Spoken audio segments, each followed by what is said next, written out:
Part 2. You will hear part of a lecture on art and culture in the Indonesian island of Bali. First, you have some time to look at questions 11 to 15.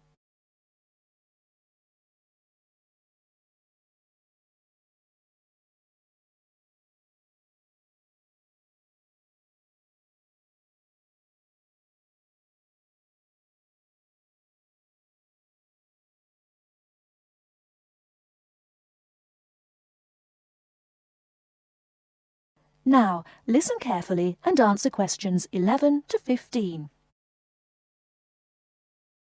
Last week, we looked at the traditional art of Japan. In this week's lecture, we're going to move south and look at the very special way in which art has developed in the beautiful island of Bali, which is now part of Indonesia. I'll begin by giving you a brief historical overview. It's thought that the first inhabitants of Bali were farmers who arrived around 3000 BC, at the beginning of the Iron Age. They probably originally came from China, and in Bali they cultivated rice and built temples ornamented with wood and stone carvings and statues. The Hindu religion was introduced in the 14th century AD, and this has remained the main religion on the island. This was an important period in the artistic development of the island, when sculptors, poets, priests and painters worked together in the service of the ruling families. Rather than painting everyday scenes, artists concentrated on narrative paintings illustrating the epic stories of Hinduism.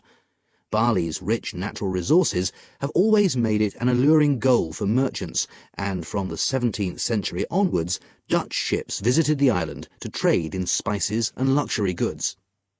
Gradually, the old royal families lost their power, and eventually, in 1906, the Dutch East Indies Company was founded, and the island became a colony.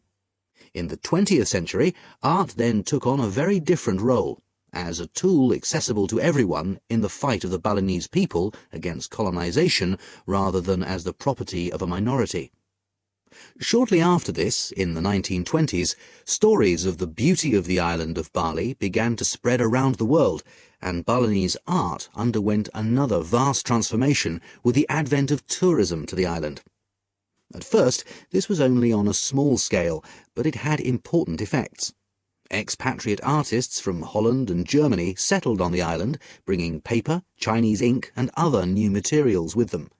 They worked with local artists, encouraging them to experiment with concepts like naturalism, expressionism, light and perspective, as well as to move away from the traditional focus on narrative painting towards something closer to their own experience. When independence came in 1945, this desire for an art to match a new national identity became stronger, and the traditional narrative paintings started to give way to scenes showing the everyday life of the Balinese people, harvests, market scenes and daily tasks, as well as the myths and legends of their history. Before you hear the rest of the talk, you have some time to look at questions 16 to 20.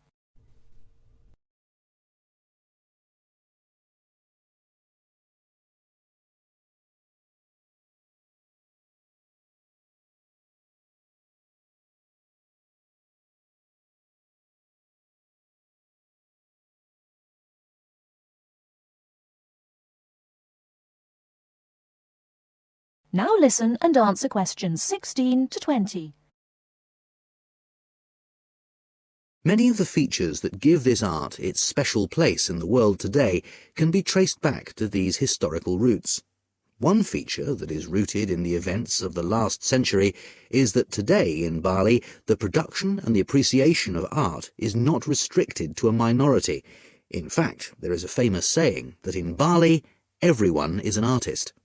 And it's not considered that to make art or talk about art, any formal training is needed.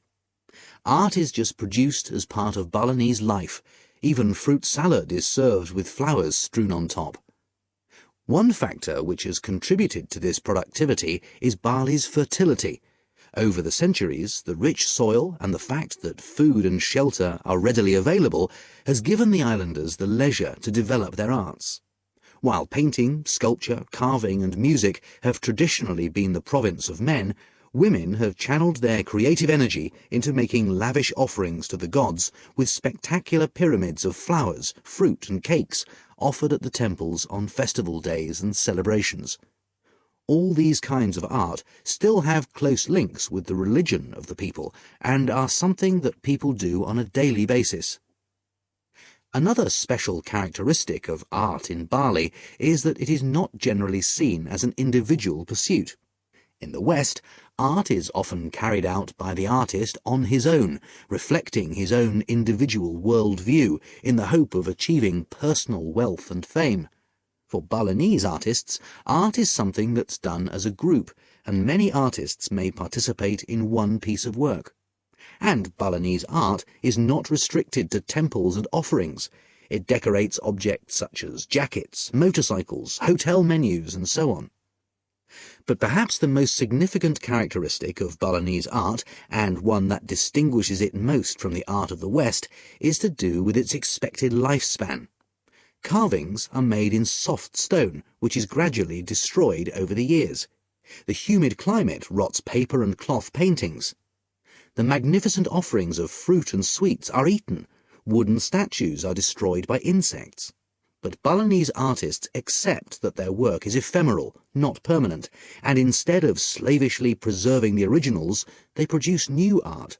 And all this rebuilding, renovating and replacing means that the island's art continually evolves and perpetuates itself. That is the end of part 2. You now have half a minute to check your answers.